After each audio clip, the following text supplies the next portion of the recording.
Yeah, biggest game of the season because the next game on the schedule, Kansas State's a team we have a lot of respect for. Obviously, returned their starting five and really top seven from an Elite Eight team. Several guys that are first-team all-conference caliber players.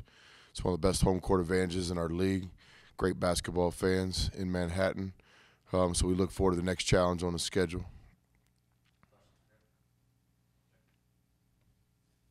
Ever since Kansas State faced y'all, they've won 4 straight.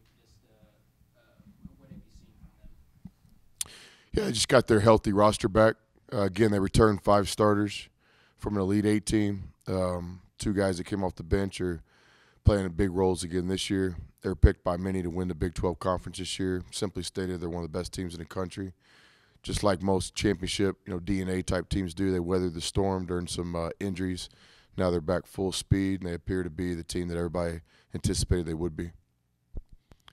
Coach, over the last couple of games, Jarrett has averaged, I believe, 6 turnovers per game.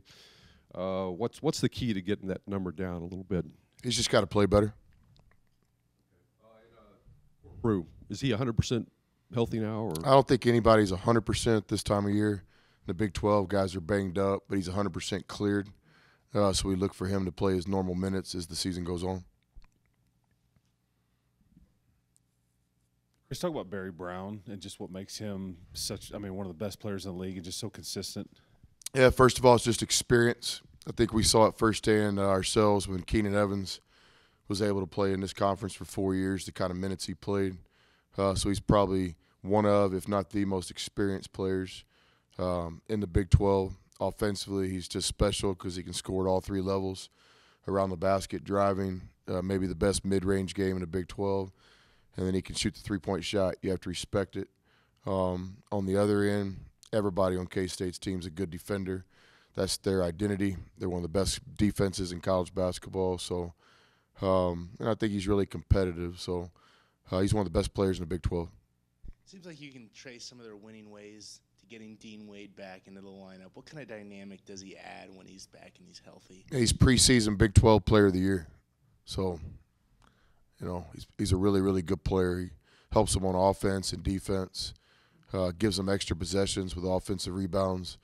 He gives them another player they can play through on offense. He's a really good passer. So he's a first-team all-conference Big 12 preseason Player of the Year. You played Kavon a couple minutes against Iowa State. We didn't see him against Baylor. What's the game plan with him going forward? Just like every other player on our team, we're trying to win the games. So you make coaches' decisions. You try to play the guys that you think will put you in that position. For Kavon, it's a journey. We all know he's coming back from an injury. He's starting to get his legs underneath him. So we look for him to play and contribute as the season goes on. The tape from your team the last couple of games, what have you all really been focusing on improving moving forward going into tomorrow's game in Manhattan? Just like everybody, you're looking for consistency. I think Iowa State at 61-61 with 90 seconds left. Bab makes a play. We get a good shot at the basket. We don't make it. This is life in the Big 12. You got to win close games. The other night at Baylor, it's a 2-point game with 4 minutes and 30 seconds left. They shoot a contested 3 and make it. We miss one on our end. So we're right there. We got to stay the course. This league is about consistency. This league's about being tough. You got to stay the course. Chris, speaking of consistency, how do you kind of get Matt Mooney going? I know he batted career-high 22 and then kind of been a little bit low. I guess how do you kind of get him to either be more aggressive or just kind of be that more consistent guy offensively? That'd be a question for Matt. From my standpoint, you just got to stay the course. The process. He's one of our best players. The more aggressive Matt is, the better he plays. Nobody wants to win more than Matt. Nobody prepares harder than Matt. But this is the highest level of competition in the Big 12 Conference. So you're not always going to play your best on the stat sheet. What you got to control is your effort, your preparation, how hard you're willing to play, and the things that you got to do to win. And Matt does that, period. He's one of the best players I've ever coached. I have a lot of confidence in him. And I think sooner than later he'll be back to playing the way we all know he can play. I know Brandon's kind of had his ups and downs. How nice was it just to see him kind of have that consistent game that you were looking for? I think the ball went in for Brandon on a couple shots, but I think he's still searching for the consistent game. we need Brandon to play on both ends of the court, offense and defense. I think Brandon will be the first one to tell you that. Just Kyler, I guess. Just what have you seen from him in his extended minutes? The last several games. Well, he's getting an opportunity. He's playing 20 more minutes as a freshman in this league, which is only a few guys that has. We just need Kyler to be more consistent. We tell the guys all the time, it's not rocket science. We're asking you to make 50% of your shots. We're asking you to have more assists and turnovers. And we're asking you to be a positive on defense. Kyler's shown the ability and the talent to do this, but like many other players, certainly many other freshmen around the country, he's trying to find consistency. You talked about how K-State was able to weather that early storm and get back to their winning ways. What's the key to y'all kind of weathering your current storm and getting back on track? First of all, I'm not sure we're in a storm. I think we played Iowa State, and we'll see how this plays out. We'll see where Iowa State's in February and March, and we'll look back and see how good Iowa State is. I've told you guys consistently how good I think Iowa State is.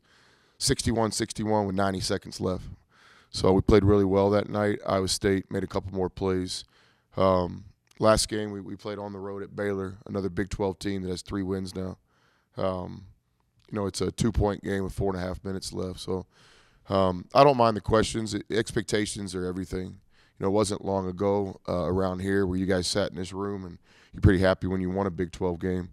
Now the expectations have changed. I've been consistent with what I've told you. Until you make the 9 or 10 game mark, nothing really shapes up in the league.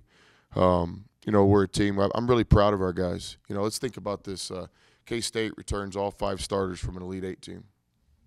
I think K-State's 4-2 right now in the conference. Is that right? Texas Tech loses 5 seniors and a first-round pick in Zaire Smith. We're here at 4-2. And I think that the story is that our guys have done great. And I think we're a work in progress. We have a long ways to go. We've always said that. The race is just starting. The fight's just starting. But as we sit here today, we're a part of the fight. Now what's next? Another opportunity to play on the road in the Big 12 Conference. The objective, to play well enough to have a chance to win the game. Our guys have done that in every Big 12 game to this point. We just got to be a little more consistent. We got to make some more plays at the end. So I think we got to be careful when we start talking about storms and things like that. We're a team that lost 5 seniors and a first-round pick, and we're a part of the fight. And that's always been the objectives, to be a part of the fight. So I'm proud of our players. I think we stay the course and we see what happens here over the next couple of weeks. It's off topic, but Justin Gray had that game-winning shot. Just how great is that for him? Happy for all our former players, whether they're playing pro basketball or not. Justin Gray was one of the best players that ever played at this school. I stay in touch with him. It's one of the great things about social media that you can stay in touch with people. And so, it was a big-time shot, and we're looking forward to Justin getting back down here to Lubbock this spring when his season's over.